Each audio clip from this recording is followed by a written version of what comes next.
नमस्कार दोस्तों, most welcome to संभव education classes. SSC mathematics series में आप सभी का स्वागत है।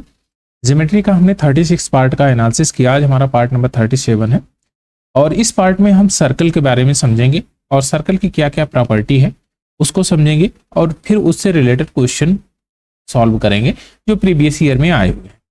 तो आइए सबसे पहले समझते हैं कि सर्कल की प्रॉपर्टी क्या है। इससे बहुत ज़्यादा क्वेश्चन बनते हैं और इजी भी होते हैं, थोड़ा सा कॉम्प्लिकेटेड भी होते हैं। अगर आपने एक बार एनालिसिस कर लिया, पढ़ लिया बढ़िया से, तो फिर कोई दिक्कत आपके लिए रहेगी नहीं। चलिए, सर्कल का मतलब एक डिफिनीशन आप कहते हैं कि जो 3 पॉइंट हो और ऐसी रेखा जो 3 पॉइंटों से होते हुए गुजरती है और उसका एक कांस्टेंट बिंदु हो, एक कांस्टेंट बिंदु हो और 3 पॉइंटों से होकर गुजरे। यानी कि अगर मैं कहूं कि यहां पर ए हो और ये बी हो और यहां पर एक पॉइंट सी हो और यह जो पॉइंट ओ है ये कांस्टेंट हो, तो यहां से पॉइंट ए बी और सी को मिला के एक जो सर्कुलर पाथ तैयार किया जाएगा उसी को हम कहते हैं सर्कल। ये है आपका सर्कल। ये जो होता है ये होता है रेडियस, इसको बोलते हैं हम रेडियस। अगर रेडियस की बात करें तो आप कहेंगे कि यह भी आर है, यह भी आर है, तो इसको बोलते हैं हम डायामीटर।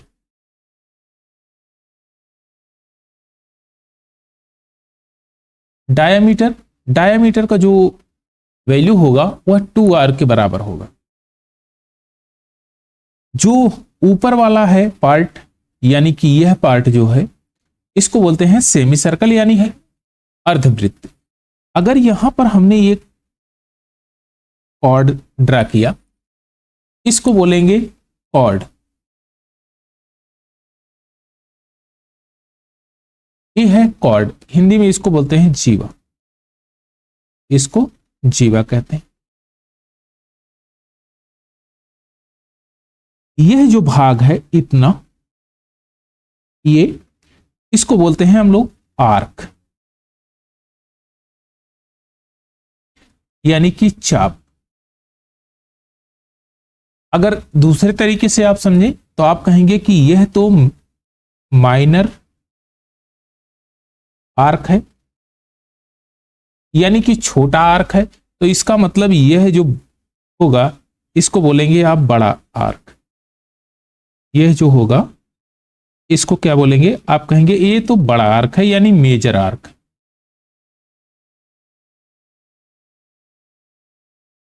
ये मेजर आर्क है। अब आप इतने भाग को, ये जो बड़ा वाला भाग है, ए वाला भाग, इस भाग को आप क्या कह सकते हैं, मैं कलर से थोड़ा कर देता हूं, यानी कि यह भाग एक बना आपका और दूसरा भाग है आपका, इसको बोलते हैं मेजर सेगमेंट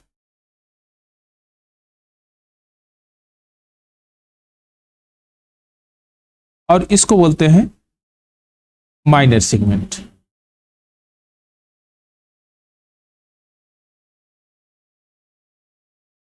यानी कि माइनर सेगमेंट मतलब लघु वृत्तखंड, लघु वृत्तखंड, वृत्तखंड, खंड का मतलब होता है पार्ट, भाग, और ये दीर्घ, इसको बोलते हैं दीर्घ वृत्तखंड, दीर्घ वृत्तखंड।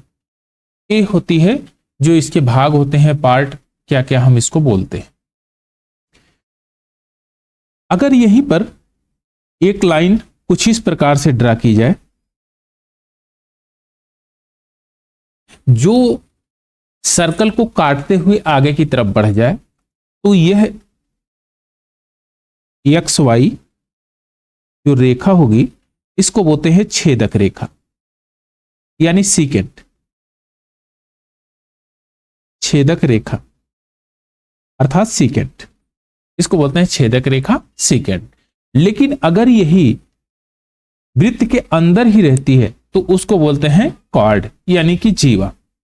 अब बात आती है कि सबसे बड़ी कॉर्ड क्या होगी, सबसे बड़ी जीवा कौन सी होगी। तो एक सर्कल ड्रा करते हैं। ये हमारा जो है व्यास है, आर और आर, ये व्यास है। तो हम कहेंगे कि सबसे छोटी और सबसे बड़ी जीवा कहां मिलेगी, तो आप कहेंगे सबसे छोटी जीवा तो इस पॉइंट पे मिलेगी, ये पॉइंट पे, ये पॉइंट ही जीवा है, आप कहेंगे जीवा।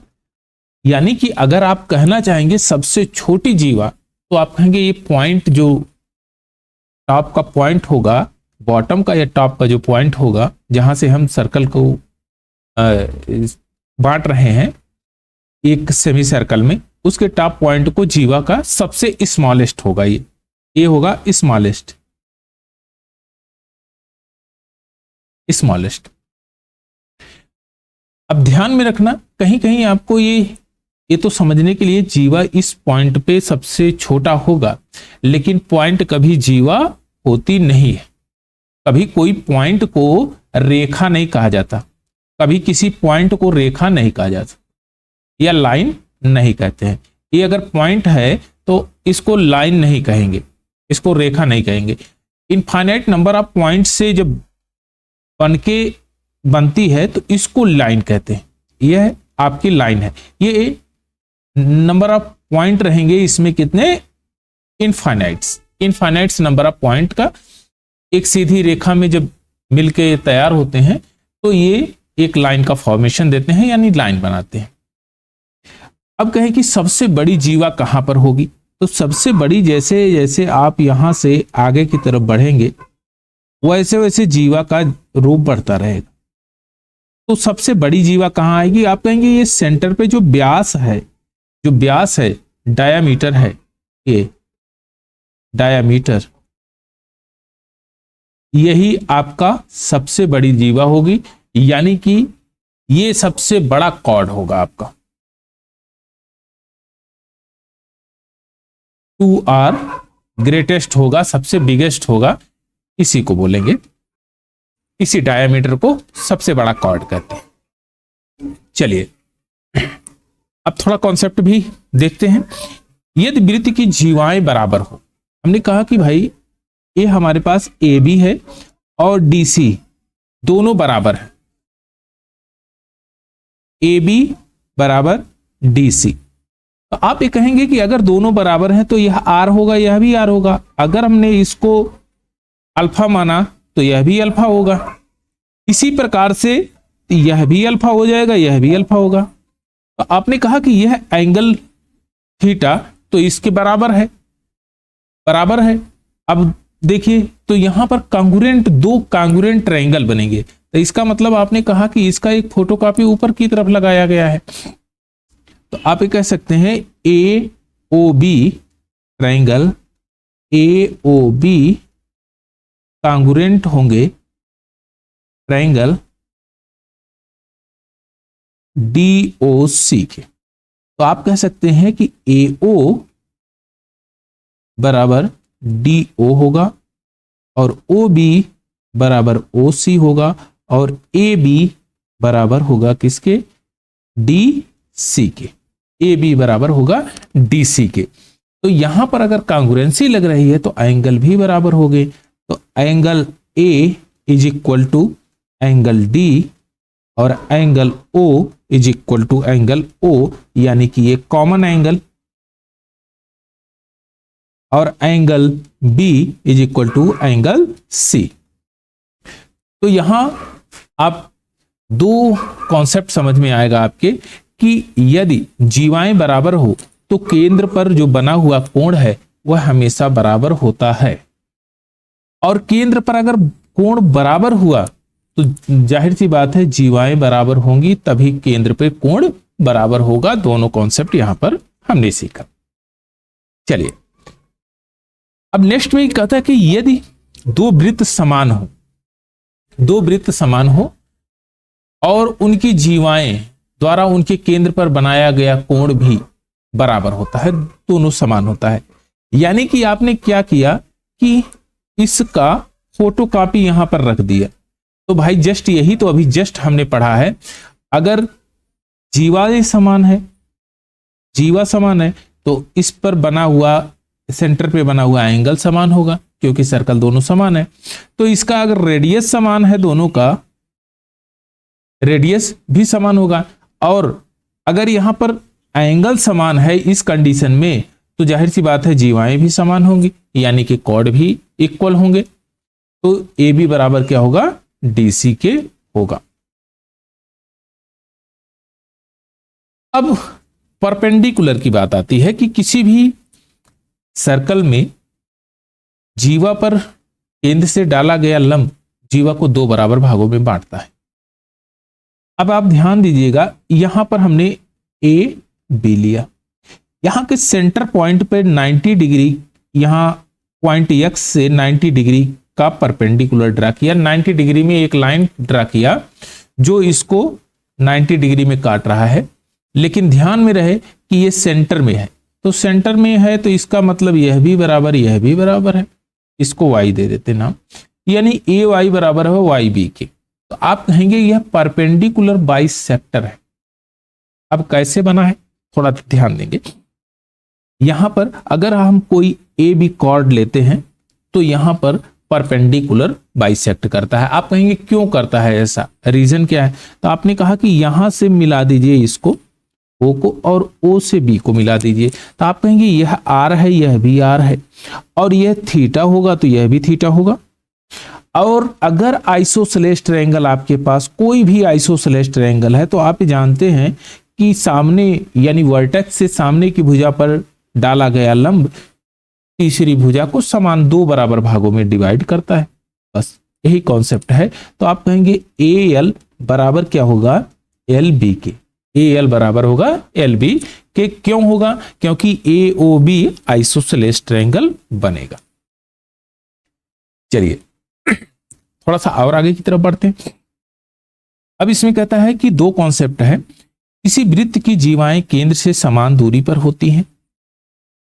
अगर एक सर्कल आपने ड्रा किया जिसमें से दो जीवाएं हैं ए बी और डी सी, और ए बी बराबर डी सी के हैं, जीवाएं दोनों बराबर हैं, तो जाहिर सी बात है आपने कहा कि जीवाएं बराबर है यानी कि इसका फोटोकॉपी है। तो इसका मतलब अगर आप ऐसे भी खींचते तो भी कोई दिक्कत नहीं थी, तो भी यहां पर परपेंडिकुलर अगर इसको ड्रा कर रही है, परपेंडिकुलर ड्रा करेंगे तो ये भी दो बराबर भागों में डिवाइड करेगी, और यहां से जो ये दूरी होगी मान लो x, तो यह भी x होगी। इसी प्रकार से आपने यहां पर यही टर्म अप्लाई किया है कि डी सी बराबर है, तो अगर यह दूरी x है तो यह भी दूरी x होगा, यह भी दूरी x होगा। यहां पर भी आइसोसेलेस ट्रायंगल बनेगा।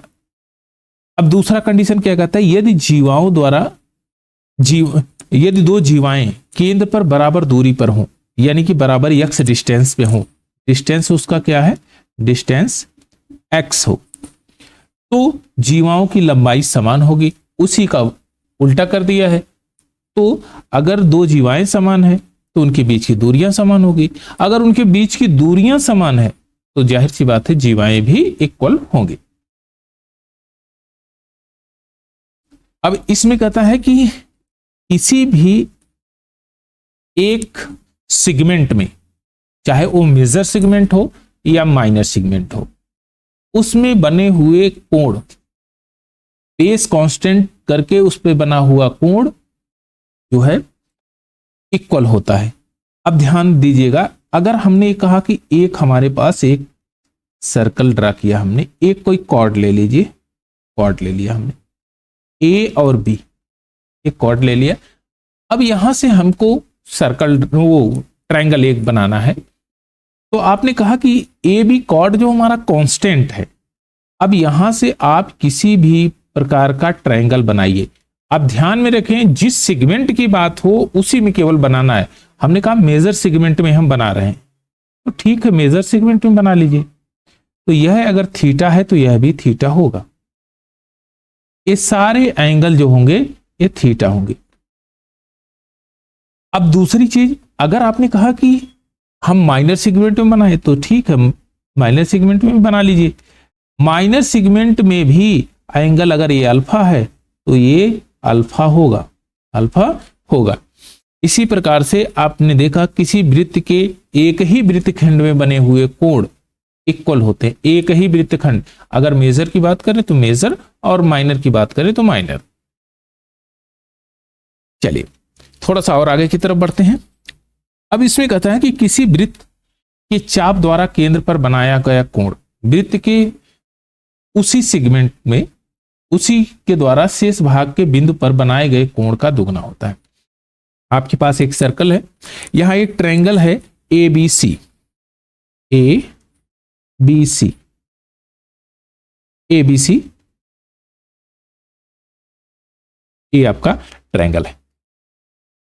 अब एक चाप बना है, ये मेजर सेगमेंट में इसको बनाया, यहां पर है थीटा, यहां पर थीटा है, तो केंद्र पर कितने एंगल बनेगा? आप कहेंगे 2 थीटा बनेगा। यहां पर कितना बनेगा? 2 थीटा बनेगा। कैसे बनेगा एक बार ये भी देख लेते हैं।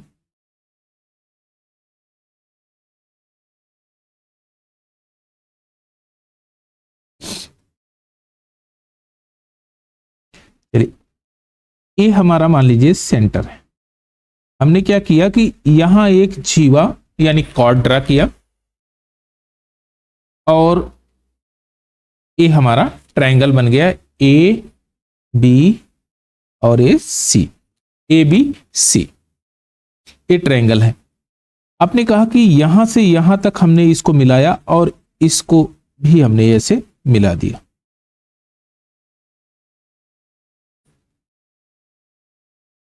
आप ये बताइए कि यह आर है, यह भी आर है, यह भी आर होगा? आप कहेंगे हाँ। तो इसका मतलब अगर यह थीटा बना तो यह भी थीटा बनेगा, क्योंकि because it is a isosceles triangle, क्योंकि ये आइसोसेलेस ट्रायंगल है। अगर यहां अल्फा बना तो यहां पर क्या बनेगा? अल्फा बनेगा। आप गौर से देखेंगे कि ये तो पॉइंट ओ है, ओ है, और यहां पर ये एक्सटीरियर एंगल क्या होगा? 2 अल्फा यहां हो जाएगा और यहां पर 2 थीटा हो जाएगा, यहां पर 2 थीटा हो जाएगा। अब ये पूरा एंगल कितना बनेगा? तो आप कहेंगे यह पूरा एंगल जो बनेगा वह बनेगा 2 alpha plus theta, alpha plus theta. और यह पूरा एंगल कितना है? तो आप कहेंगे यह है अल्फा प्लस थीटा। तो इसका ये दुगना हुआ कि नहीं? आप कहेंगे हाँ होगा। बस क्वेश्चन सॉल्व है। तो कभी भी आप देखेंगे तो यहां पर जिस सेगमेंट की बात किया गया, जिस कॉर्ड द्वारा बात किया गया है, उसी सेगमेंट में ही यह प्रक्रिया लागू होगी। अदरवाइज अगर आपने कहा कि यहां पर इस सेगमेंट की बात करें या इस सेगमेंट में नहीं होगा, आप कहेंगे जरूर होगा, जरूर होगा। लेकिन यहां पर अगर अल्फा बना तो यहां पर बनेगा 2 अल्फा, 2 अल्फा, 2 अल्फा होगा, क्योंकि ये माइनर सेगमेंट में है। तो अगर माइनर सेगमेंट की बात किया जाए तो यहां पर अल्फा बना है तो यहां पर बनेगा, केंद्र पर बनेगा 2 अल्फा। चलिए नेक्स्ट कॉन्सेप्ट समझते हैं। ये बहुत इंपॉर्टेंट कॉन्सेप्ट है और ये आपके एग्जाम में कई बार पूछा जाएगा और क्वेश्चनों को सॉल्व करने में आपकी बहुत मदद करेगा। अर्धवृत्त में स्थित कोण समकोण होता है। The angle of a semi circle is a right angle. कैसे होता है इसको भी समझते हैं। जस्ट आपने अभी कॉन्सेप्ट पिछला प्रूव्ड किया है, उसी का एकदम डिक्टो है। आपने कहा सबसे बड़ा कॉर्ड क्या होता है? आप कहेंगे डायमीटर ही सबसे बड़ा कॉर्ड होता है, सबसे बड़ी जीवा होती है। हमने स्ट्रेट लाइन ए बी खींच दिया, एक कॉर्ड यानी डायमीटर, और अपर पार्ट में यानी कि अपर सेगमेंट में हमने एक ट्रायंगल बनाया ए बी सी और angle C is equal to theta degree. तो आप ये बताइए कि सेम कॉर्ड से सेम चाप द्वारा अगर एंगल बनेगा तो केंद्र पर कितना एंगल बनेगा? सेम चाप द्वारा।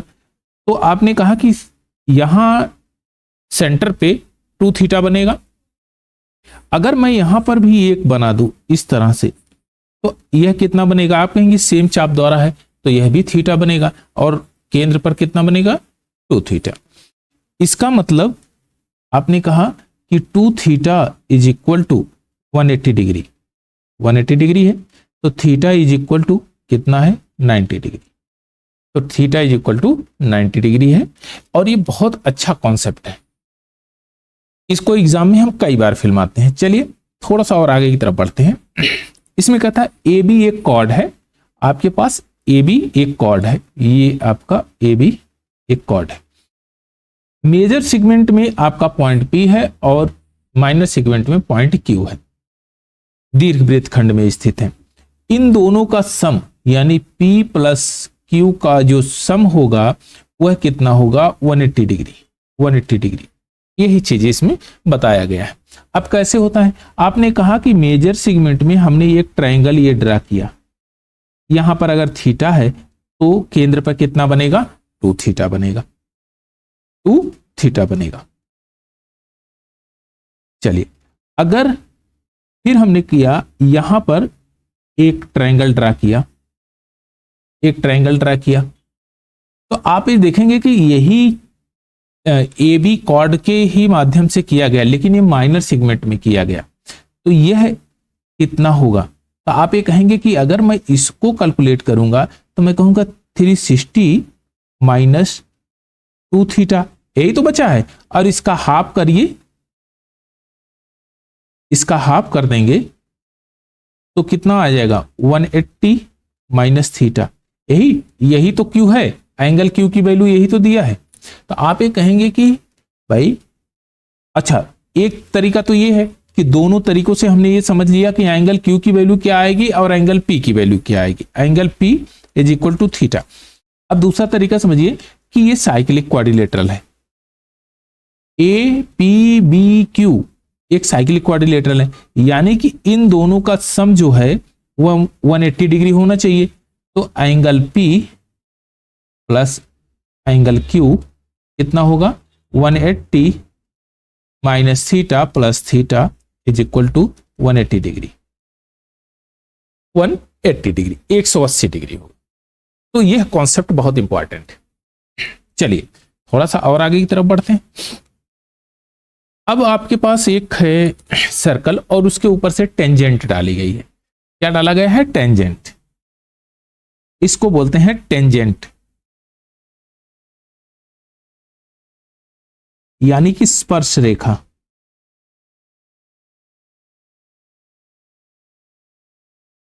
ऐसी रेखा जो टच करके निकल जाए, यानी कि सर्कल को टच करते हुए पास हो रही है, सर्कल को काट नहीं रही है, केवल टच कर रही है। टच करेगी तो किसी एक पॉइंट पे टच करेगी। तो यहां पर हम कहेंगे कि ये लाइन ए बी इसकी टेंजेंट है, इस सर्कल की टेंजेंट है, और केंद्र से जब इस पॉइंट को मिलाया जाता है जहां पर वो रेखा टच कर रही है, तो उस पर एक 90 डिग्री का एंगल बनता है, 90 डिग्री का एंगल बनता है। यानी कि वृत्त के किसी बिंदु पर स्पर्श रेखा स्पर्श बिंदु से होकर खींची गई त्रिज्या पर लंब होती है। यानी कि यह आपका रेडियस है, इसके ऊपर जो लाइन आप सेगमेंट ड्रा करेंगे वह 90 डिग्री का एंगल बनाएगी, यानी कि इस पर परपेंडिकुलर होगी। चलिए ये सबसे इंपॉर्टेंट कॉन्सेप्ट है। यहां पर आपको कोई एक सर्कल आपने लिया और उस पे एसपी और पी क्यू दो लाइन सेगमेंट डाला।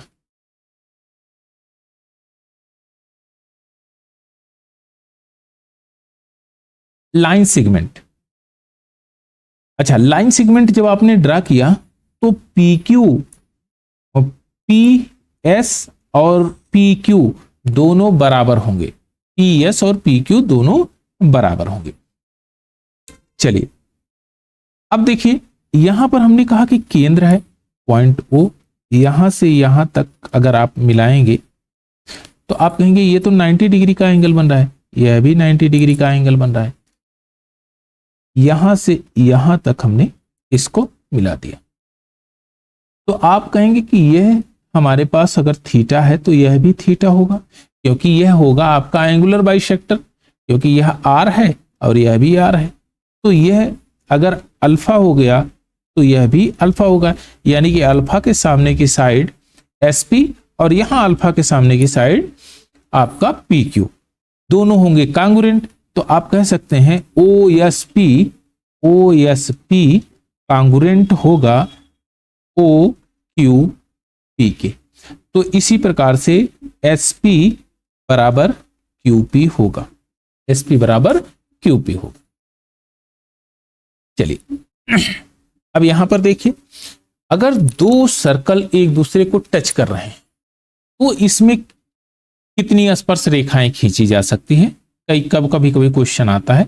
तो आप कहेंगे दो अगर सर्कल टच कर रहे हैं तो पहले तो हमने यहां से एक स्पर्श रेखा ड्रा कर दी और एक बीच में स्पर्श रेखा ड्रा कर दी और एक यहां ड्रा कर दी, यानी कि स्पर्श रेखा है टच करके निकल रही ये, और कोई स्पर्श रेखाएं हम ड्रा नहीं कर सकते हैं, यानी कि ऐसी स्पर्श रेखा होना चाहिए जो दोनों से होते गुजरे, यानी कि कॉमन टेंजेंट होने चाहिए। तो कॉमन टेंजेंट 3 ही बनेगी, लेकिन यहां पर दिया है मामला 2। अब इसका क्या करेंगे? तो एक चीज गौर करेंगे, अभी जस्ट हमने पढ़ा कि अगर कोई सर्कल लें और 2 टेंजेंट हम ड्रा करें इस पर, तो यह दोनों बराबर होगी, दोनों बराबर होगी। इसी प्रकार से आप ये कहेंगे कि भाई यह तो बराबर होगी, यह भी बराबर होगी, क्योंकि यहां परपेंडिकुलर ये ड्रा कर रहा है, परपेंडिकुलर बाइसेक्टर है, इसका मतलब यह भी बराबर होगा इसी के। बस आपका काम हो गया। अब आप गौर करें कि अगर पी एस बराबर एस आर के है, पी एस बराबर एस आर के है, पी एस बराबर एस आर है, तो दूसरे तरीके से आप कह सकते हैं एस क्यू बराबर होगा किसके? एस आर के। एस क्यू बराबर होगा एस आर के।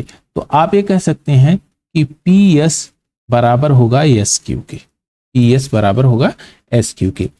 अगर angle S P R theta है तो आप कहेंगे कि भाई एस आर पी भी थीटा होगा, एस पी आर अगर थीटा हो गया एस आर पी भी थीटा होगा। क्यों वो होगा?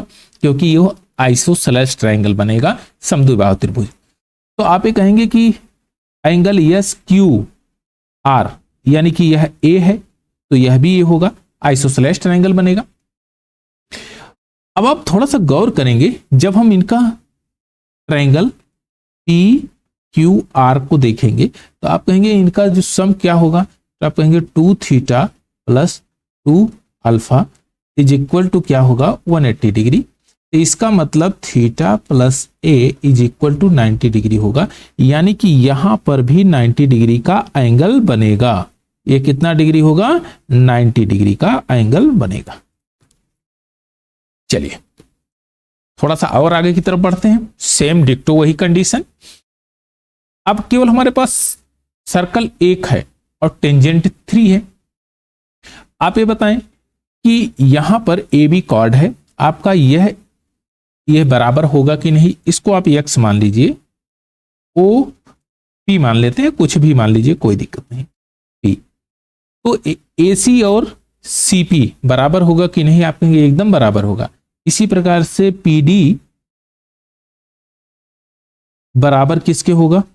आप कहेंगे पी बी डी के बराबर होगा। ये अगर ये बराबर हो गया तो यहां पर जो होगा ये एंगुलर बाइसेक्टर होगा, यह एंगुलर बाइसेक्टर होगा, तो यहां पर बनेगा आपका थीटा और थीटा। तो आप ये पूरा एंगल आप गौर करेंगे, पूरा एंगल की बात करें, ये पूरे एंगल की बात करें तो ये हो जाएगा 2 theta plus 2 alpha is equal to 180 degree और theta plus A is equal to 90 degree, यानी कि यह कितना डिग्री होगा? आपका 90 डिग्री होगा। चलिए यहां पर एक कॉन्सेप्ट है कि सेम उसी कंडीशन से है, तो थीटा की वैल्यू क्या आ जाएगी आपकी? 180 माइनस 2 अल्फा, यानी कि ए आप कह दीजिए ए 2a के बराबर होगी। चलिए नेक्स्ट कॉन्सेप्ट समझते हैं। अभी डिक्टो हमने इस कॉन्सेप्ट को प्रूव्ड किया, थोड़ा सा इसमें बदलाव है। आप गौर से देखेंगे तो आप कहेंगे कि अभी तो हमने इतना केवल किया है, बस मामला ये अभी जस्ट प्रूव्ड किया इतना, तो फिर आगे की तरफ कैसे प्रोसीड करेंगे? आपने कहा यहां 2 थीटा है, तो यहां केंद्र पर कितना बनेगा? 180 माइनस 2 थीटा।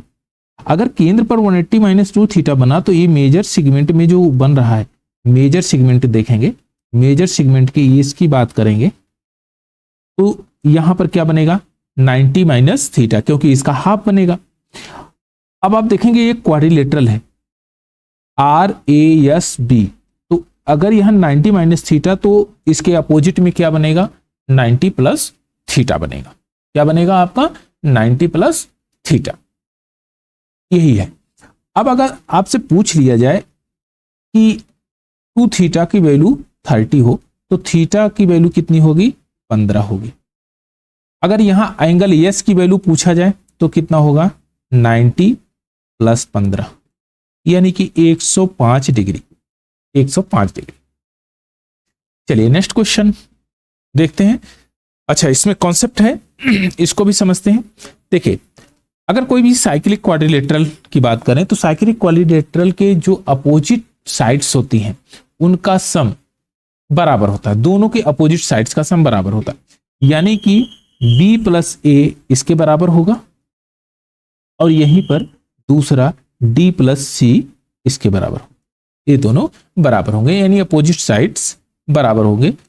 ए बी बराबर D C, oh A B plus D C, A B plus D C बराबर B C plus A D, A बराबर हो। चलिए, अब यही क्वाड्रिलेटरल में अगर डायगोनल दिया गया हो, इस साइक्लिक क्वाड्रिलेटरल में डायगोनल दिया गया हो तो यहां पर ये होता है, ये होगा आपका D1 diagonal D1 D2 is equal to opposite side के प्रोडक्ट, यानी कि AB प्लस CD का सम होगा। ए होगा आपका बहुत बेहतरीन कॉन्सेप्ट है, डायरेक्ट आप फॉर्मूले पे रख के इसको वेरीफाई कर सकते हैं, निकाल सकते हैं।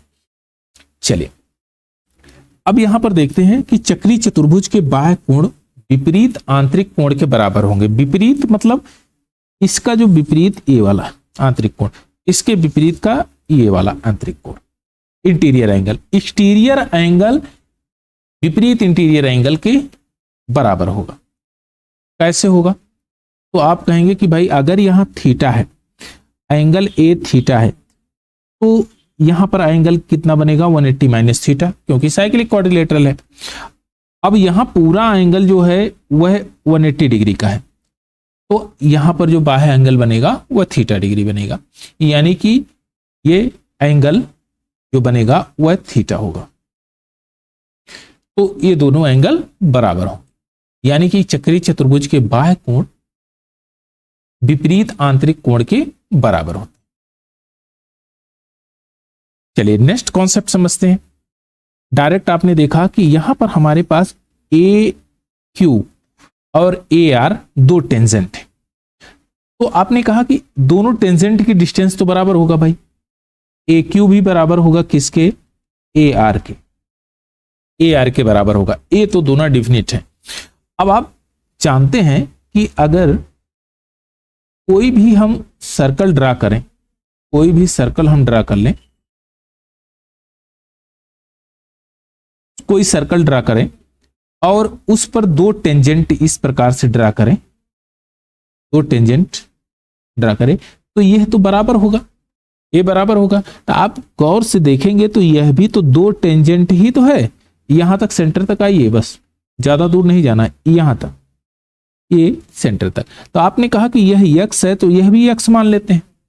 आप ये बताएं कि अगर ये y होगा तो यह भी y होगा कि नहीं, यानी कि अगर मैं इसको p मानूंगा तो इसको भी p मानना पड़ेगा मुझे, या p नहीं मानते हैं तो आप ये कहेंगे कि भाई ये BQ इसको मोड़ के यहां पर रखा गया है, यानी कि Q यहां आ गया है और R भी यहां पर आ गया है, इस प्रकार से है। तो ये एक ट्रायंगल तो बना है, एक ट्रायंगल ही तो बन गया है, यानी कि दोनों टेंजेंट का जो सम है वह ट्रायंगल के बराबर है। तो पेरीमीटर क्या होगा इसका, यानी कि ABC जो होगा इसका पेरीमीटर होगा, यानी 2AQ, AQ का दुगना जो होगा, AQ का दुगना इसका होगा पेरीमीटर, यानी कि पेरीमीटर ऑफ ट्रायंगल ABC का दुगना होगा, ABC का पेरीमीटर होगा। चलिए अब नेक्स्ट कॉन्सेप्ट समझते हैं, बहुत बेहतरीन कॉन्सेप्ट है ये, इसको कहते हैं अल्टरनेट सेगमेंट थ्योरम। इसमें कहता है कि एक स्पर्श रेखा स्पर्श बिंदु से होकर एक जीवा खींची जाती है, तो जीवा द्वारा स्पर्श रेखा पर बनाया गया कोण जीवा द्वारा एकांतर खंड में बने कोण के बराबर होता है। अब आप सिंपल भाषा में समझिए कि हमने एक सर्कल ड्रा किया, उस पर एक टेंजेंट ड्रा किया, एक टेंजेंट ड्रा किया जो कि सर्कल को टच होते हुए गुजरता है, और इसमें हमने एक ट्रायंगल ड्रा किया जिसका एक वर्टेक्स स्पर्श रेखा से टच होता है। तो यहां पर बना हुआ कोण थीटा, तो इसके अल्टरनेट एंगल क्या होता है, जैसे दो पैरेलल लाइन बनती है और एक ट्रांसवर्स लाइन है, तो यहां पर अगर थीटा है तो ये अल्टरनेट एंगल होगा यहां पर थीटा, तो अल्टरनेट एंगल आर इक्वल, यही होगा इसका कॉन्सेप्ट। अब देखिए कैसे आया है, इसको भी समझ लेते हैं कि कहां से इसका उद्भव विकास हुआ है। आप ये जानते हैं कि अगर इसको आप मिला देंगे, इसको मिलाएंगे तो यहां पर क्या एंगल बनेगा, आप कहेंगे 2 थीटा यहां पर बन जाएगा। अगर यहां 2 थीटा बना तो इसका मतलब यह आर है, यह आर है, यहां पर कितना बनेगा 90 माइनस थीटा बनेगा, और यहां पर भी 90 माइनस थीटा, 90 माइनस थीटा, तीनों का सम 180। अब आप गौर करेंगे कि यहां पर तो कोई भी सर्कल आप ड्रा करेंगे, इससे टेंजेंट कोई गुजरेगी तो इसके केंद्र से टेंजेंट पर 90 डिग्री का एंगल बनता है, यह कॉन्सेप्ट आपने पढ़ लिया है, तो यहां पर 90 डिग्री का एंगल बनेगा। अब आप ये बताइए कि यहां 90 माइनस थीटा है, और तो यहां क्या रहेगा, आप कहेंगे यहां पर थीटा रहेगा, बस इसका अल्टरनेट एंगल इक्वल होगा। इसी प्रकार से अगर यहां पर अल्फा है, यहां पर ए है, तो यहां पर भी ए होगा, यानी अल्फा होगा। यही है इसका अल्टरनेट सेगमेंट थ्योरम। अब दूसरे तरीके से भी एक समझ लेते हैं, जैसे हमारे पास एक सर्कल कुछ इस प्रकार से ड्रा किया गया, और ये हमने ट्रायंगल ड्रा किया, और एक यहां से टेंजेंट ऐसे गुजारा, यहां पर अगर थीटा बना, अल्फा बना तो यहां पर अल्फा बनेगा, यहां पर थीटा बना तो यहां पर भी थीटा बनेगा। इसी प्रकार से अगर हम दूसरा एक सर्कल लें और यहां पर एक ट्रायंगल ड्रा करते हैं, और यहां से एक स्पर्श रेखा टेंजेंट एक गुजारते हैं। अब टेंजेंट जब गुजारेंगे तो यहां पर जो एंगल बनेगा, मान लो अल्फा, तो यहां पर भी एंगल अल्फा बनेगा, यहां पर अगर थीटा बनेगा तो यहां पर भी एंगल थीटा बनेगा। यही है अल्टरनेट सेगमेंट थ्योरम। चलिए थोड़ा सा और आगे की तरफ बढ़ते हैं। यह कॉन्सेप्ट तो आपने पढ़ ही लिया था, लेकिन एक बार और रिवीजन कर लीजिए। देखिए यहां पर आपको एक छेदक रेखा दी गई है पीबी, यानी कि PB multiply by PA, PB into PA किसके बराबर होगा, सेम वही जो दूसरी छेदक रेखा है, पीडी मल्टीप्लाई बाई पीसी, इसी के बराबर यह होगा। अब दूसरे तरीके से भी एक और समझते हैं कि कभी कभी यह जो छेदक रेखा होती है केवल सिंगल है, मान लो अभी दूसरे कॉन्सेप्ट में, यहां पर दूसरा कॉन्सेप्ट है उसी का ही डिक्टो है। आपने देखा कि एक में तो ये पार करते हुए, पिछली बार ऐसे पार करके हुए निकल रही थी, लेकिन यहां पर ये टेंजेंट के, एक है हमारी सेकेंड जो छेदक रेखा है, और दूसरी है टेंजेंट, दो है इस बार। तो यहां पर पीसी स्क्वायर बराबर पीबी इंटू पीए, पीबी इंटू पीए होगा। चलिए नेक्स्ट कॉन्सेप्ट भी समझते हैं। देखिए यहां पर अगर सर्कल के अंदर दो जीवा हमने कॉर्ड ड्रा किया, और जो एक दूसरे को पी पर पॉइंट P पर काट रहे हैं। कंडीशन ये है कि पहली वाली कंडीशन में वह किसी भी प्रकार का हो, यानी कि कुछ इस प्रकार अगर होता है,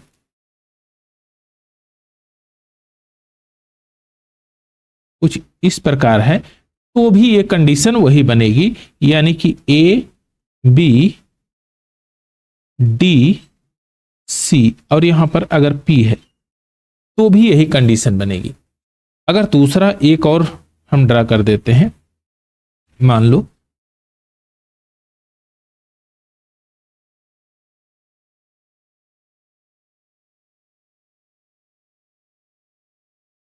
A B D और ये C है, यहां पर P पे काट रहा है, तो भी कॉन्सेप्ट यही लगेगा, यानी कि PA multiply by PB, PA multiply by PB किसके बराबर होगा? PC इंटू PD के बराबर होगा, PC इंटू PD के बराबर होगा। अगर हमको इसका रेडियस फाइंड आउट करना है, रेडियस फाइंड आउट करना है, तो सेम हम इनका यानी कि PA का स्क्वायर करेंगे और फिर PD का स्क्वायर, PB का स्क्वायर और PC का स्क्वायर, इन सभी के स्क्वायर को जोड़ देंगे यानी ऐड कर देंगे। तो यहां पर अब डिवाइड करेंगे 2 से, अंडर रूट में रखेंगे इसको, तो ये आपका इसका रेडियस फाइंड आउट हो जाएगा। चलिए थोड़ा सा और आगे की तरफ बढ़ते हैं। अब देखिए, अब दूसरे कंडीशन में क्या कहता है? दूसरा कंडीशन ये कहता है कि भाई अगर P एक दूसरे को 90 डिग्री पर काट रहे हो, यानी कि P का ऐसा पॉइंट हो जहां यहां पर 90 डिग्री का एंगल बन रहा हो। अगर एक 90 डिग्री का एंगल बनेगा तो दूसरा भी 90 डिग्री बनेगा, तीसरा भी बनेगा। इस प्रकार से 90 डिग्री के एंगल पे इसको काट रहे हैं। तो कंडीशन क्या होगी कि R की जो वैल्यू होगी वह BC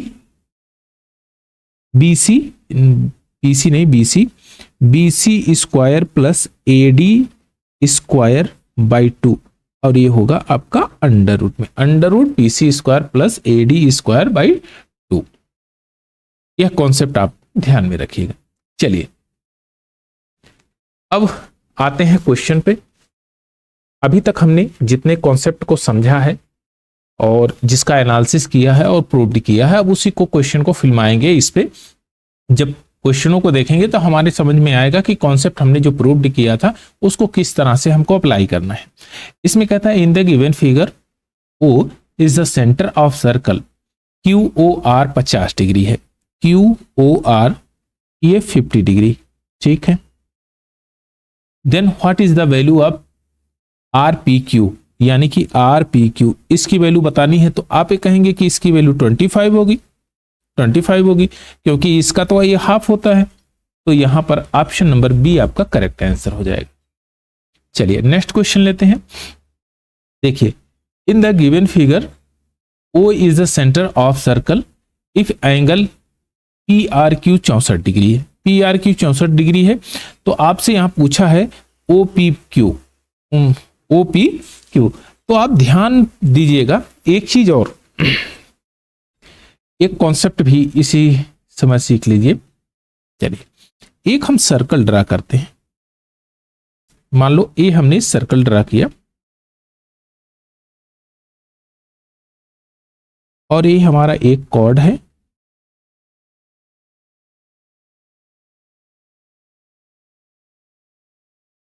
चलिए अब अगर यहां पर हमने कहा कि यहां थीटा बन रहा है और ये सेंटर है, सेंटर पे कितना बनेगा? आप कहेंगे यहां पर 2 थीटा बनेगा, 2 थीटा बनेगा। आप ये बताइए कि यहां पर कितना बनेगा? आप कहेंगे 90 माइनस थीटा बनेगा। भाई यहां पर भी 90 माइनस थीटा बनेगा। अगर मैं कहूं कि इन दोनों को मैं जोड़ दूं, इन दोनों को मैं ऐड कर दूं, तो कितना आएगा? Theta plus 90 minus theta is equal to कितना आएगा? 90 डिग्री आएगा कि नहीं? और ये बहुत बेहतरीन कॉन्सेप्ट है। चलिए अब इस क्वेश्चन को देखते ही आप आंसर मार्क कर देंगे। आप कहेंगे यहां जो वैल्यू होगी वह 90 में से 64 को घटा दीजिए, तो कितना आ जाएगा आपका? 26। ऑप्शन नंबर ए आपका करेक्ट आंसर है। दूसरा तरीका भी अपनाएंगे तो भी कोई दिक्कत नहीं, आराम से वही आंसर आएगा। चलिए उसको भी देख लेते हैं। मान लो पहला ये कॉन्सेप्ट है और दूसरा 64 का जब दुगना करेंगे 128 हो जाएगा। 128 2 30 यानी कि 52 बचा। अब 52 का आधा करेंगे, हाफ करेंगे तो आ जाएगा 26 डिग्री, यानी कि यहां पर हम इसको यक्स रख देते हैं तो यक्स की वैल्यू कितनी आ गई 26 डिग्री। ऑप्शन नंबर ए आपका करेक्ट आंसर है। चलिए नेक्स्ट क्वेश्चन लेते हैं। इसमें कहता है यदि ए बी सी किसी वृत्त के 3 बिंदु इस प्रकार हैं कि जीवाएं ए बी और ए सी वृत्तखंड वृत्त के केंद्र ओ पर क्रमशः 110 और 130 डिग्री बनाते हैं, तो एक सर्कल ड्रा कर लेते हैं। ये हमारे पास एक सर्कल है। अब इसमें कहता है कि 2 जीवाएं हैं,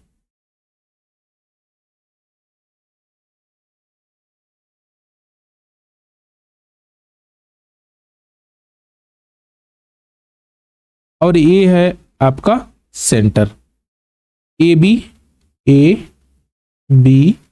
और ये सी। एक केंद्र पर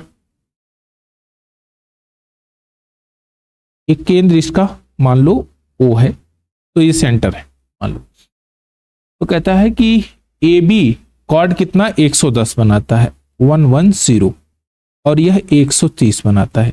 ठीक है, दोनों तरीकों से लग जाएगा। यह आर है, यह आर है, बाकी यहां पर रिजल्ट आ जाएगा। लेकिन दूसरा एक कॉन्सेप्ट आप समझे हैं जिसको आपने प्रूव्ड किया है कि अगर केंद्र पर जो एंगल बनेगा वही परिधि पर एंगल का दुगना होगा, तो आप कहेंगे कि यह कितना होगा, तो 130 यानी 240 240 360 में से घटा दीजिए तो आ जाएगा आपका 120 डिग्री यहां बना। तो आप ये कहेंगे कि यहां कितना बनेगा भाई, तो आप कहेंगे 60 डिग्री बनेगा। 60 डिग्री बनेगा, इसका हाफ होगा। तो आपसे पूछा है बी ए सी कितना होगा 60 डिग्री। ऑप्शन नंबर बी आपका करेक्ट आंसर है। चलिए नेक्स्ट क्वेश्चन लेते हैं। ओ केंद्र वाले एक वृत्त पर स्थित पॉइंट ए है। खींची गई स्पर्श रेखा बढ़े हुए भाग पी क्यू को बी पर प्रक्षेपित करता है। ठीक है, यहां पर बी पर मिलता है, तो बी ए क्यू 105 डिग्री है। बी ए क्यू 105 डिग्री है, तो हम कहेंगे कि यह अर्धवृत्त में स्थित है, तो यह 90 डिग्री है 90, तो यह आपका 15 डिग्री बचेगा, 15 डिग्री होगा। अब कहता है ए पी क्यू का मान बताना है। ए पी क्यू का मान आपको बताना है। अब आप गौर करेंगे कि भाई अल्टरनेट सेगमेंट थ्योरम आपने पढ़ा था। अल्टरनेट सेगमेंट थ्योरम यानी कि यह भी 15 डिग्री होगा कि नहीं। इस पर ये टेंजेंट है, तो अल्टरनेट एंगल आर इक्वल, तो 15 डिग्री होगा, तो यह कितना होगा 75 डिग्री 75 डिग्री। तो आपका ऑप्शन नंबर डी आपका करेक्ट आंसर है। दूसरा चीज और पूछा जाए कि भाई यह एंगल कितना होगा, यह एंगल, तो इसको भी आप बता सकते हैं। अगर ये 75 हो गया तो यह कितना होगा आपका 105 हो जाएगा 105।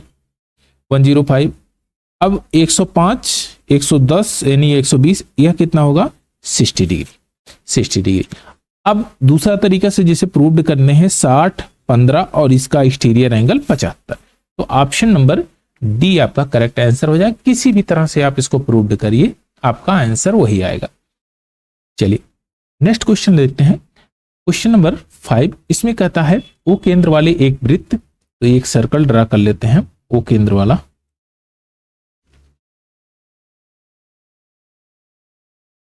केंद्र वाला एक वृत्त है। एक चाप ए बी सी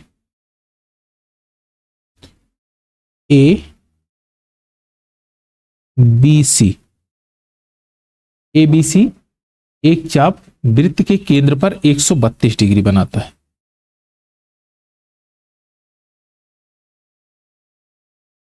यहां पर 132 डिग्री, वृत्त के केंद्र पर 132 डिग्री का कोण बनाता है। जीवा ए बी को बिंदु P तक आगे बढ़ाया गया, इसको आगे की तरफ यहां पर P तक बढ़ाया गया। फिर CBP यह एंगल की माप बतानी है आपको, इस एंगल का माप बताना है। और यह क्वेश्चन आपने बहुत बढ़िया से पढ़ लिया था कि अगर यहां पर 32 डिग्री का है तो यहां पर कितना होगा। आप कहेंगे यहां पर सबसे पहले हम एंगल को फाइंड आउट करेंगे, तो 360 में से हम घटा देंगे 132, तो ये 8 हो जाएगा, और यहां पर आ जाएगा 2 और यहां पर 2।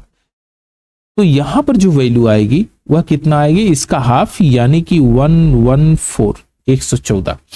अब 180 में से घटा देंगे 114, तो यहां पर 6 आएगा और यहां पर 6, यानी कि 66 डिग्री यहां पर आ जाएगा। पहला तरीका तो ये है। अब चलिए दूसरे तरीके से भी समझ लेते हैं। लगाने के इसके कई तरीके हैं, हम इसमें और एक फिगर क्रिएट करते हैं। यहां पर एक फिगर हमने क्रिएट कर दिया, थोड़ा सा गौर से देखेंगे तो आप कहेंगे अगर यहाँ 132 है तो भाई यहाँ पर एक 66 डिग्री बनेगा कि नहीं। अगर यहाँ 66 डिग्री बनेगा तो एक साइक्लिक क्वाड्रिलेटरल बना कि नहीं। इसको हम मान लीजिए डी नाम दे देते हैं, पॉइंट डी, ADCB एक साइक्लिक क्वाड्रिलेटरल बना। तो साइक्लिक क्वाड्रिलेटरल अगर ये होगा तो साइक्लिक क्वाड्रिलेटरल में exterior angle opposite exterior angle बराबर होगा, तो 66 से है तो यह भी 66 होगा, इसलिए ऑप्शन नंबर सी आपका करेक्ट आंसर। चलिए नेक्स्ट क्वेश्चन लेते हैं। इस क्वेश्चन में कहता है आकृति PA केंद्र O वाले वृत्त की बाह्य बिंदु P से खींची गई एक टेंजेंट है, स्पर्श रेखा है। यदि POB 110 है, POB 110 है, 110, ठीक है, तो APO का मान बताना है।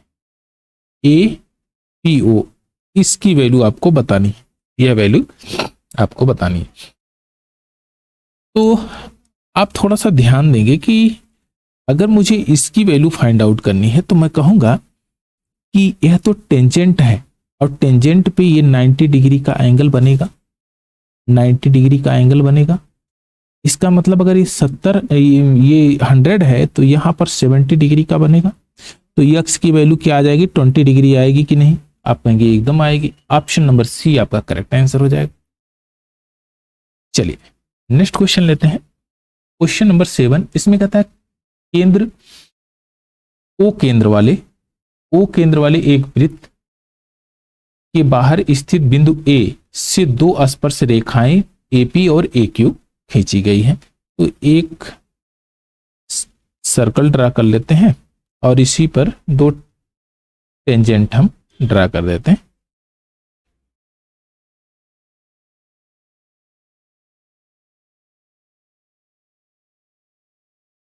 ये हमारे पास दो टेंजेंट है, यहां पॉइंट हमारा A है, AP और ये Q, ठीक है। यदि PAQ 80 है, यहां पर पॉइंट O है, PAQ 80, यह 80 है, ठीक है। POQ का मान बताना है, POQ ये वाला, इसकी वैल्यू बतानी है POQ की। तो आप कहेंगे भाई यह 80 है और यहां पर ये 90 डिग्री बनेगा, यहां पर भी 90 डिग्री बनेगा, तो यहां कितना बनेगा, यहां 100 होगा कि नहीं।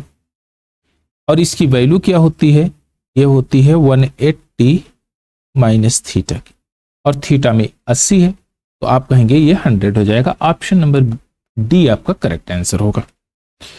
चलिए नेक्स्ट क्वेश्चन लेते हैं, क्वेश्चन नंबर 8। दो स्पर्श रेखाएं AP और AQ, सेम डिक्टो उसी प्रकार का क्वेश्चन है ये भी।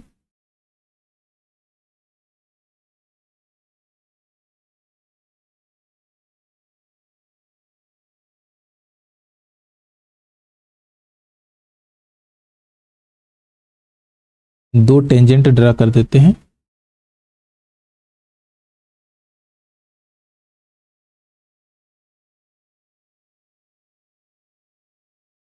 चलिए, यहां पर ये P है, अच्छा A होगा ना, A P Q, और ये पॉइंट O है। यहां से जब इसको मिलाएंगे तो 90 डिग्री का एंगल बनेगा इस पे, ठीक है। अब कहता है जहां पर P और Q वृत्त के बाह्य बिंदु होते हैं, P और Q वृत्त के बाह्य बिंदु होते हैं, और PAQ 70 डिग्री है, PAQ यह 70 है, 70 है, तो AOP किसके बराबर है, AOP, AOP किसके बराबर है, तो यह सबसे पहले ये निकालिए, यह कितना डिग्री होगा, तो आप कहेंगे यह होगा आपका 110 डिग्री, और 110 डिग्री का आप हाफ कर दीजिए, क्योंकि जब यहां से आप एक लाइन ड्रा करेंगे तो ये इसको दो बराबर भागों में डिवाइड करेगी, और इसका जब हम हाफ करेंगे तो आ जाएगा 55 डिग्री। तो आपका option number C correct answer होगा 55 डिग्री, यानी कि यह वैल्यू कितनी हो जाएगी, 55 डिग्री। चलिए नेक्स्ट क्वेश्चन लेते हैं, क्वेश्चन नंबर 9। इसमें कहता है कि ओ केंद्र वाले एक वृत्त है जिस पर PA PB दो स्पर्श रेखाएं खींची गई है, यानी कि दो टेंजेंट है। तो हमारे पास एक सर्कल और इस पे हमने दो टेंजेंट ड्रा कर दिया।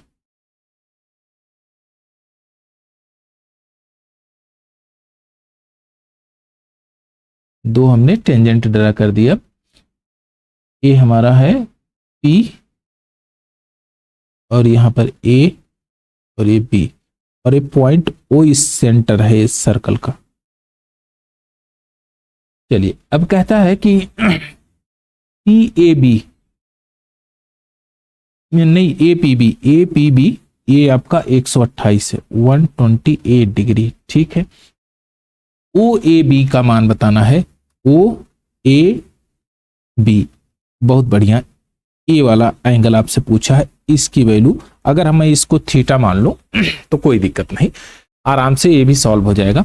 आप ये बताएं कि यह कितना होगा, तो आप कहेंगे कि ये इसकी वैल्यू 180 माइनस 128 यही होगी। इसको घटा देते हैं 2 और यहां पर आ जाएगा 5, 52, यहां पर 52 डिग्री हो गया, 52 डिग्री, 52 डिग्री। अब आप जान रहे हैं यह आइसोसेलेस ट्रायंगल है, रेडियस है, यानी कि 180 में से 52 जब घटाएंगे तो कितना आएगा, 128 डिग्री, और 128 डिग्री का जब हाफ करेंगे तो आ जाएगा 64 डिग्री। ऑप्शन नंबर सी आपका करेक्ट आंसर है, 64 डिग्री। अब दूसरा चीज अगर एक कॉन्सेप्ट के रूप में समझते हैं तो यहीं पर इसको भी समझ लीजिए।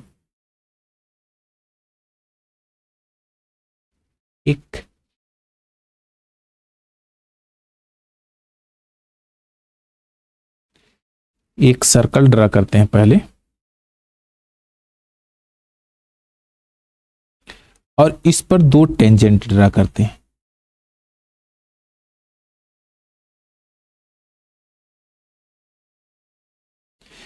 अगर यह P यहां पर A पे टच कर रही है और यहां पर B पे टच कर रहे हैं, ये पॉइंट O है सेंटर। अब ध्यान दीजिएगा, अगर मैं इसकी बात करूं इस एंगल की, तो यह कितना होगा, आप कहेंगे यह थीटा होगा, और यह कितना होगा, 180 माइनस थीटा, 180 माइनस थीटा। आप ये बताइए कि अगर ये 180 माइनस थीटा हुआ, यह R है, यह भी R है, आइसोसेलेस ट्रायंगल है, तो यह कितना डिग्री का एंगल होगा, तो आप कहेंगे जो भी होगा सेम ही होगा। तो ऐसा एंगल होगा जो कि यहां पर थीटा की वैल्यू क्या होगी कि 180 माइनस थीटा के पास जुड़े तो कितना रिजल्ट आए, जो आए इसका 180 डिग्री। क्योंकि ट्रायंगल के इंटीरियर एंगल का सम होता है 180 डिग्री। तो आप कहेंगे ये तो आसान है, आप कह रहे हैं इसका मतलब θ/2 होना चाहिए, यह भी θ/2 होना चाहिए, तभी तो दोनों जुड़ के थीटा बनेगा, और थीटा में से जब इसको घटाएंगे तो 180 बचेगा। तो इसका मतलब जो एंगल यहां पर होगा थीटा, वही वैल्यू उसकी हाफ यहां पर होगी, उसकी हाफ यहां पर होगी। तो यही इसका कॉन्सेप्ट है कि यहां पर जो एंगल बनेगा उसका हाफ बनेगा। जैसा कि पिछले क्वेश्चन में आपने ये देखा इस क्वेश्चन में अगर आपको यह 128 पता है तो 128 का जब हाफ करेंगे 128 का हाफ कर देंगे तो आ जाएगा 64 डिग्री, और यही इसका एंगल होगा, यानी कि ऑप्शन नंबर सी आपका करेक्ट आंसर। चलिए थोड़ा सा और आगे की तरफ बढ़ते हैं, नेक्स्ट क्वेश्चन लेते हैं। इसमें कह रहा है कि ABCD is a cyclic quadrilateral such that AB is a diameter of circle. तो सबसे पहले हम क्या करते हैं कि एक सर्कल ड्रा कर लेते हैं। अब कह रहा है कि AB इसका डायामीटर है, तो हमने कहा कि AB को हमने डायामीटर बना दिया, AB डायामीटर है, और इसके अंदर जो है बना हुआ है एक क्वाड्रिलेटरल, तो एक क्वाड्रिलेटरल हम बना देते हैं। चलिए AB, ये इसको C बता देते हैं, इसको पॉइंट D है, ये आपका D।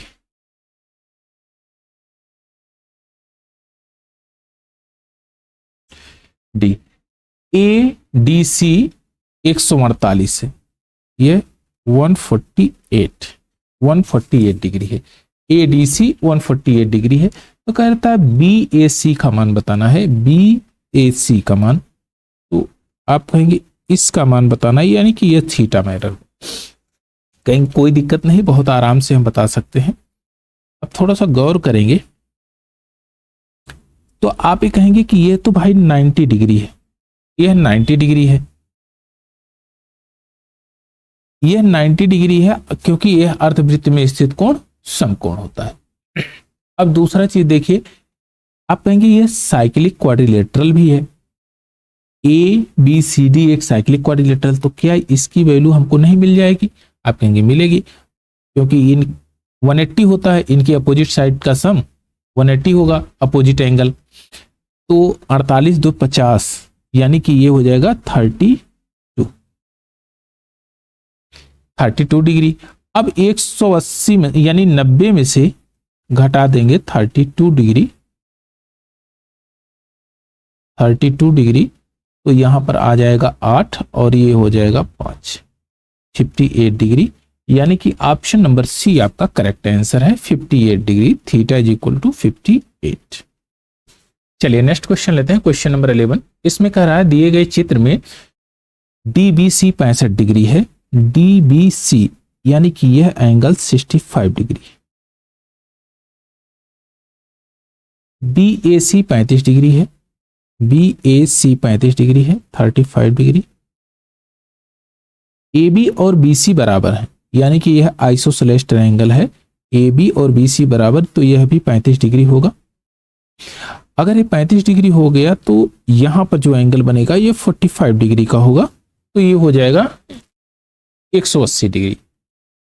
अब गौर करेंगे कि यहां पर जो ये चाप है माइनर सेगमेंट, इसमें जो माइनर चाप है, आर्क है, इसके द्वारा जो सरकमफ्रेंस पर परिध पर कितना एंगल बनाया जाता है, सेम वही एंगल यहां पर भी बनेगा, यानी कि 45 यहां है तो 45 यहां पर भी बनेगा।